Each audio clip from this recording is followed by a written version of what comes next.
যেই লোক গুমের সাথে জড়িত, খুনের সাথে জড়িত, হাসিনার সাথে জড়িত, ভারতের সাথে এমওইউ স্বাক্ষরের সময় যার ভূমিকা ছিল, বাংলাদেশের জনগণ আপনাদের টার্গেট না। আপনাদের টার্গেট হচ্ছে হাসিনা মাগি, আপনাদের টার্গেট হচ্ছে পরিবারতান্ত্রিক রাজনীতি, আপনাদের টার্গেট হচ্ছে ভারতীয় ওয়েলফেয়ার। ওয়াকার বিশাল একটা কিছু করেছে, ওয়াকার জেনে শুনে করেছে, বুঝে করেছে।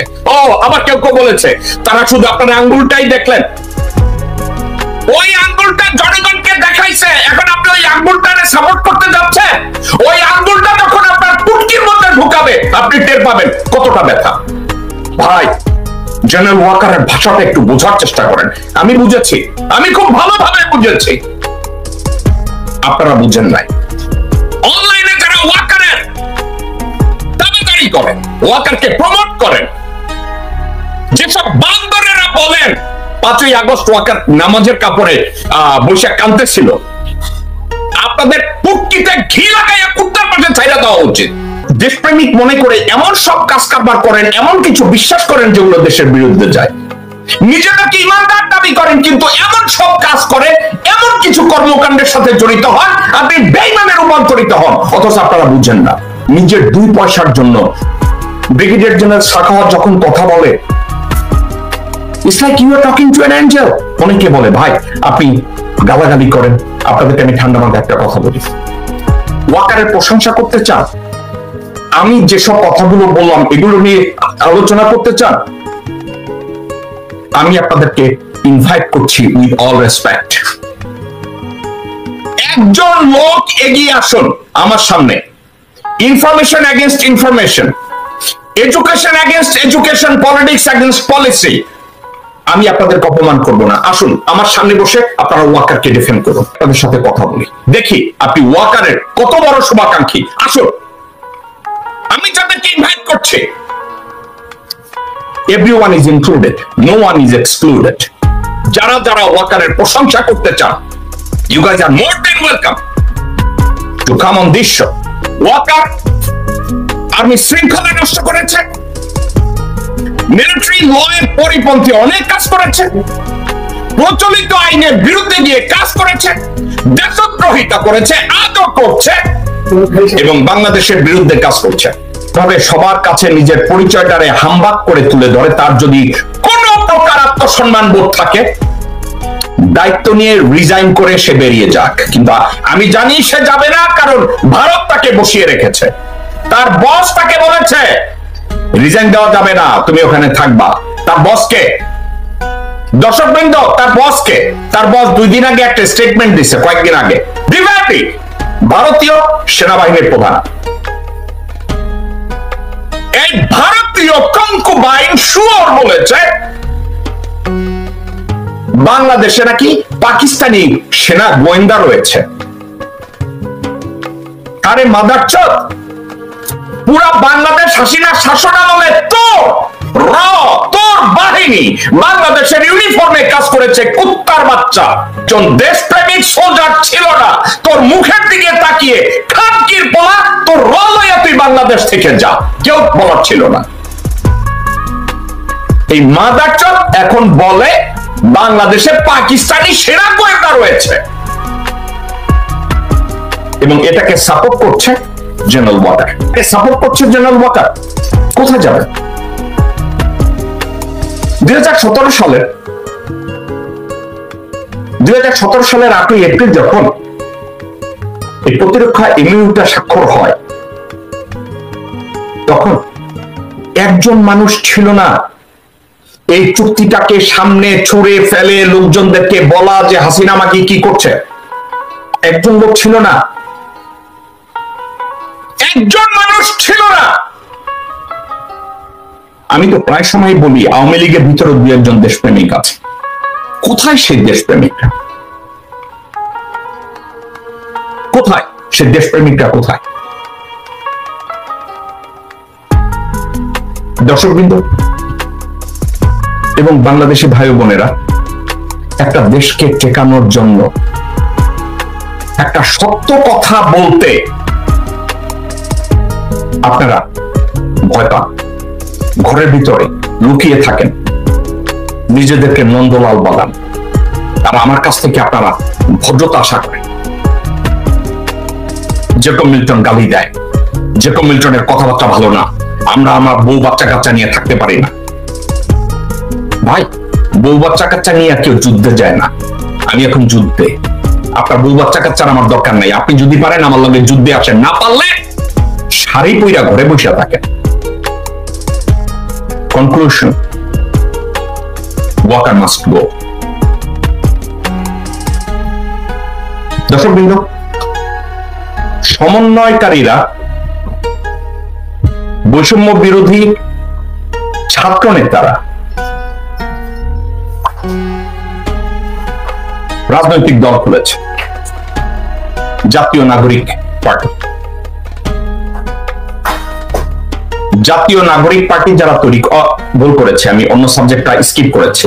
দর্শকবৃন্দ, একটা ওয়াকারের এই মন্তব্যের পরে আমি হঠাৎ করে একটা সাবজেক্ট আমার দৃষ্টিগোচর হলো। সেটা কি? হঠাৎ করে জাতিসংঘের মহাসচিব অ্যান্টোনিও গুটেরেস হঠাৎ করে তার ডক্টর মোহাম্মদ ইউনূসের রিফর্ম ওয়ার্কের উপরে তার সমর্থনের কথা পুনর্ব্যক্ত করলেন। হঠাৎ করে কেন করলেন?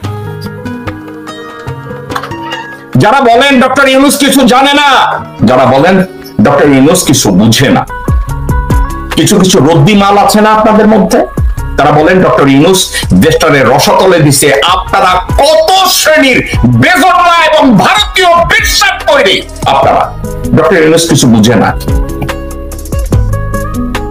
আপনারা সব মাগির ছেলে যারা বলেন ডক্টর ইউনূস কিছু বুঝে না। আপনারা যা বিশ্বাস ছেলে যারা বলে ডক্টর ইউনূস সুদখোর, দেশটারে রসাতলে দিছে।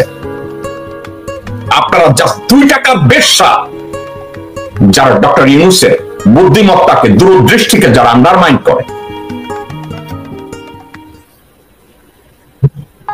ডক্টর মোহাম্মদ ইউনূস একজন ব্যক্তি নন, তিনি একটা ইনস্টিটিউট, একটা প্রতিষ্ঠান। যে প্রতিষ্ঠানটা বাংলাদেশের সরকার প্রধান। আপনি ওই সরকার প্রধানকে বাংলাদেশের কর্মচারী হয়ে আপনি তাকে সম্মান করতেও আপনি ব্যর্থ হয়েছেন।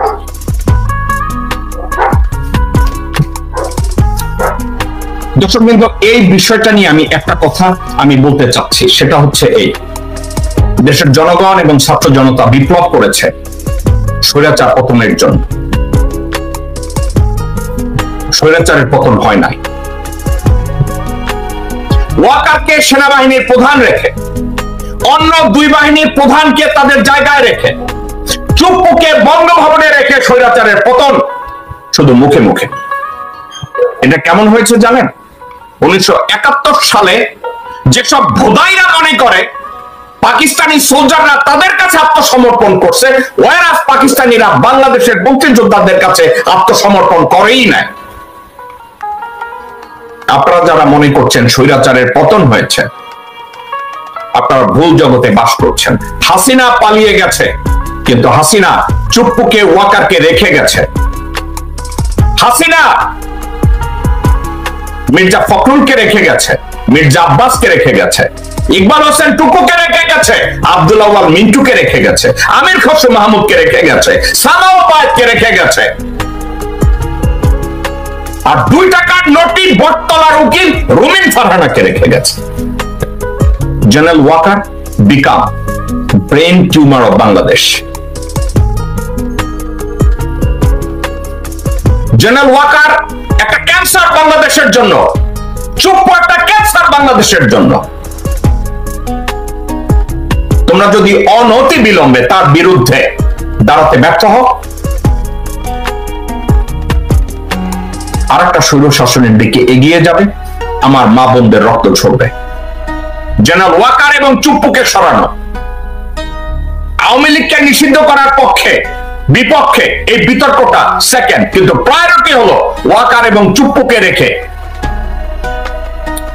বাংলাদেশের কোন সংস্কার কর্ম করা সম্ভব না।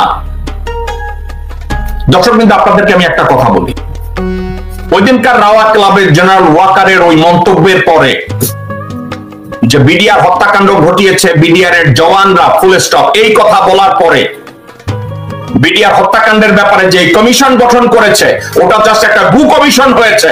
ওই কমিশনের আর কোনো এখতিয়ার নাই, আর কোনো সৎ সাহস নাই, আর কোনো সততা নাই ওই কমিশনের সঠিক রিপোর্ট দেয়।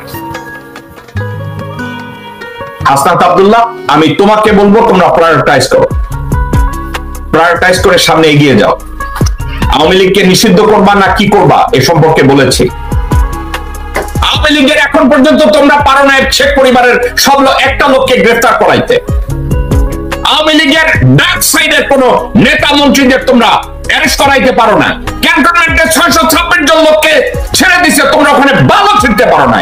তোমরা ওখানে সমন্বয়গিরি করতে দাঁড়াইছো।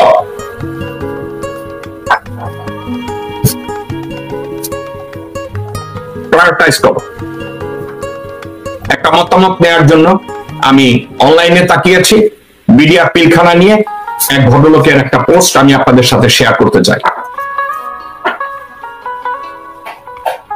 ইন্ডিয়ার ইন্দন আর রাজনৈতিক মদদে পিলখানা হত্যাকাণ্ড। বিজিবির সাবেক director general lieutenant general Moinul ইসলাম।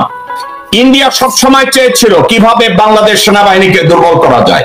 পিলখানা হত্যাকাণ্ড ছিল মোক্ষম সময়। সেনাবাহিনীর সবগুলো মেধাবী কর্মকর্তাকে দুদিনের মধ্যে গুলি করে মেরে ফেলা হলো। এটা সবাই সেভাবেই দেখে। এই বিষয়টিও তখন আমলে নেওয়া জরুরি ছিল, বিভিন্ন পক্ষ থেকে কথাও এসেছিল। এর উপর পিলখানার পরিস্থিতি, বিশেষ করে অস্ত্রাগারের পরিবেশ দেখে পরিষ্কারই বোঝা যাচ্ছিল এটা পরিকল্পিতভাবেই ঘটনাটা হয়েছিল, এবং সে পরিকল্পনার অংশ হিসাবে ঘটনার পিছনে লোকজন 20-21 দিন আগে থেকেই এখানে ঢুকেছিল। যেসব আর্মির অফিসাররা নিজেদেরকে কুত্তার বাচ্চার মতো লাইনে এনে ওয়াকারের তাবেদারি করেন, ওয়াকারের পক্ষে সাফাই গান, নিজের সন্তানদের দিকে তাকান, নিজের স্ত্রীর দিকে তাকান, নিজের বাবা মার প্রতি তাকান, যে আপনারা দেশের জন্য কত বড় লাঞ্ছনা, কত বড় হারামজাদা পরিবারের জন্য এবং সমাজের জন্য। এটা আপনাদেরকে বুঝতে হবে। এটা বোঝার বাইরে বাংলাদেশকে সংস্কার করা সম্ভব না। এই মুহূর্তে ওয়াকার যে পজিশনটা হোল্ড করে আছে, ইটস এ কি পজিশন। ওয়াকার গত 2009 সাল থেকে 2008 সাল থেকে আজ অবধি প্রতিনিয়ত মিলিটারি শৃঙ্খলা নষ্ট করেছে, প্রচলিত আইন বিরুদ্ধ কাজ করেছে, হত্যার সাথে জড়িত, গুমের সাথে জড়িত, চাঁদাবাজির সাথে জড়িত, অপরাধ কর্মের সাথে জড়িত, দুর্নীতিতে জড়িত। সেই লোক আঙ্গুল জায়গায় বলে হুঁশিয়ার করে দিচ্ছে। বিষয়টা কেমন জানেন? ইবলিস দাঁড়ায় বলে আমার ইমামতিতে নামাজ পড়ো। একটা ইবলিস দাঁড়ায় আপনাদেরকে তার পিছনে জামাতে নামাজ পড়তে বলে। দর্শক বিন্দু, আপনারা অনেকে আমাকে প্রশ্ন করবেন আমরা কি করব? ওয়াকারের বিরুদ্ধে ক্যান্টনমেন্টে তো আন্দোলন করা যাবে না। পৃথিবীতে বহু সেনা সরকারের পতন হয়েছে জনগণের বিপ্লবে। পৃথিবীর বহু সেনা শাসনের অবসান হয়েছে প্রতিবাদ মুখর জনগণের প্রতিরোধের মুখে। হাসিনার মতো হারামজাদিকে আপনারা যদি তাড়াতে পারেন, ওয়াকারকে তাড়ানো খুব একটা কঠিন কিছু হবে না।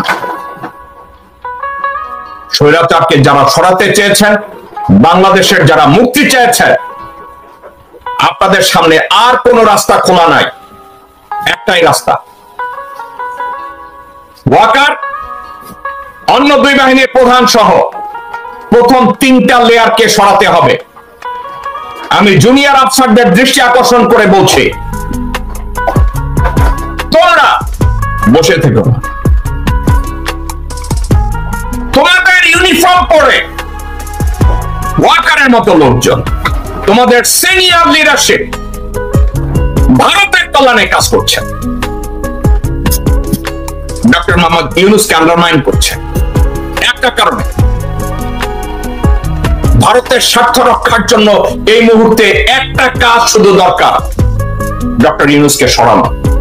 এবং এই কাজে নিয়োজিত আছে আওয়ামী লীগ, এই কাজে নিয়োজিত আছে বিএনপি, এই কাজে নিয়োজিত আছে মিলিটারি লিডারশিপ, এই কাজে নিয়োজিত আছে ডিজিএফআই এই কাজে নিয়োজিত আছে, এনএসআই এই কাজে নিয়োজিত আছে, সিআইডি।